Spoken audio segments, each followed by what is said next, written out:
amazwi, it's hard to erase amazwi. Yes, sometimes we can't control into esizwayo nento esiyibonayo. And by the way, that's another issue. Mau spiritually matured, you can control. I mean, I can see or hear into ebhedayo, but it will not affect me because I've mastered this skill. So kuzwa nokubona, but ngikwazi ukuyikhipha. Abantu abaningi have not mastered that skill. So rather uavoid ukubona ezinye izinto uma zihlala emqondweni wakho. Angane angizwa kahle na. Rather you master ukuthi ezinye izinto ungazilaleli uma wazi ukuthi ziyahlala, because i-vibration my creator i-pattern ngaphakathi iyahlala la pattern. And sometimes kunezinto abantu ezakudala abangakhona ukuzisusa emqondweni wami. Logo zimane zibuya. Logo mane zibuya, and they are negative. They are creating something negative empilweni zabo. So amazwi, going to the positive thing, mesikhuleka iyafana ne-affirmation. Abanye bayawazi ama-affirmations, but besides ama-affirmations, ngisho nomkhuleko, mukhuleka kahle kahle, you are pronouncing something. Nomthakathi makethakatha upronounce something.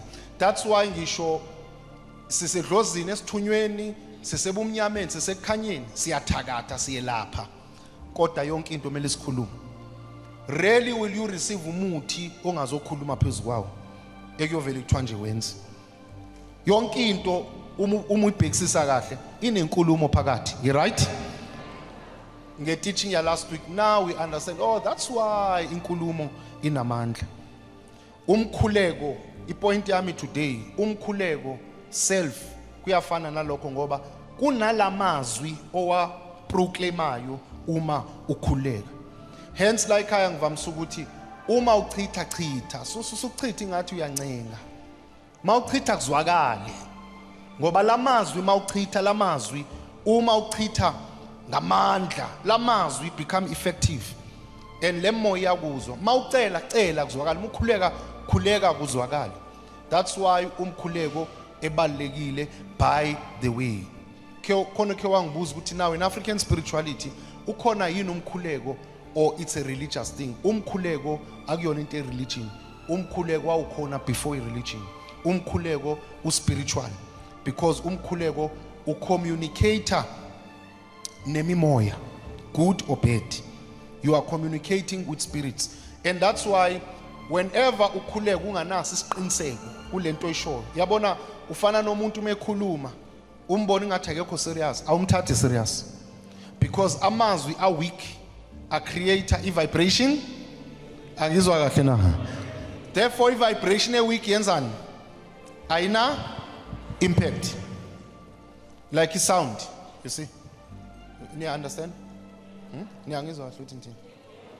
Ningizwa kahle. Yazwala kahle. Niyangizwa ngithini?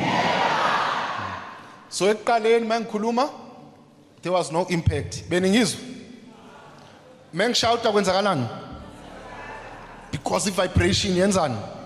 Yes. So amazwi kumele abe strong. A strong kanjani amazwi? Not necessarily ukushouta noma ukumemeza, but it's about the power of amazwi akho. It's a confidence, a belief, a assurance, isiqiniseko onaso kulamazwi.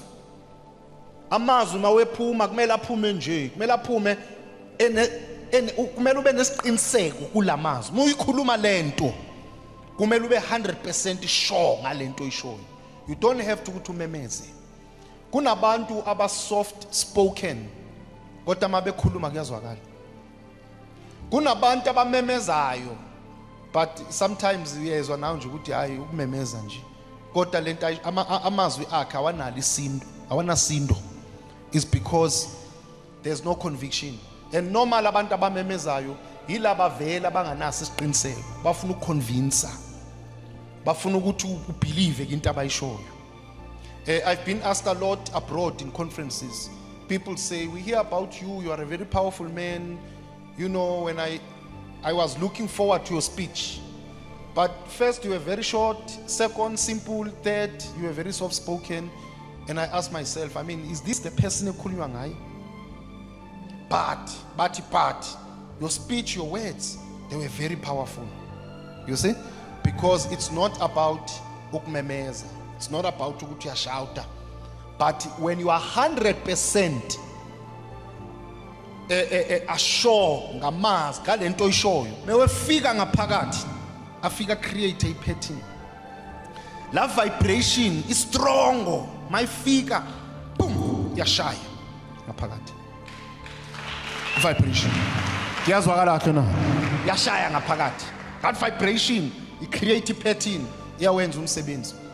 Uma ulwa nemoya noma ukhuluma nemoya, mawukhuluma with assurance, phethe insebenzo noma ukhuluma naseyibaneni ukhuluma with assurance. If vibration yamazwi akho, don't have to shout. Mifika kulo moya oxoshayo ukhuzayo. Mifika kule moya oyikhuzayo ukhuluma nayo. Le moya, that vibration creates a pattern, and that spirit iyakuzwa ngoba umoya uyezwa. So that is why kumele ube sure ngamazwi akho. Kumele ube nesiqiniseko ngento oyikhulumayo. Khaneke lento ozoyibona amazwi akho uwabone kusebenzela. Uyibone izinto zenzeka because of the assurance.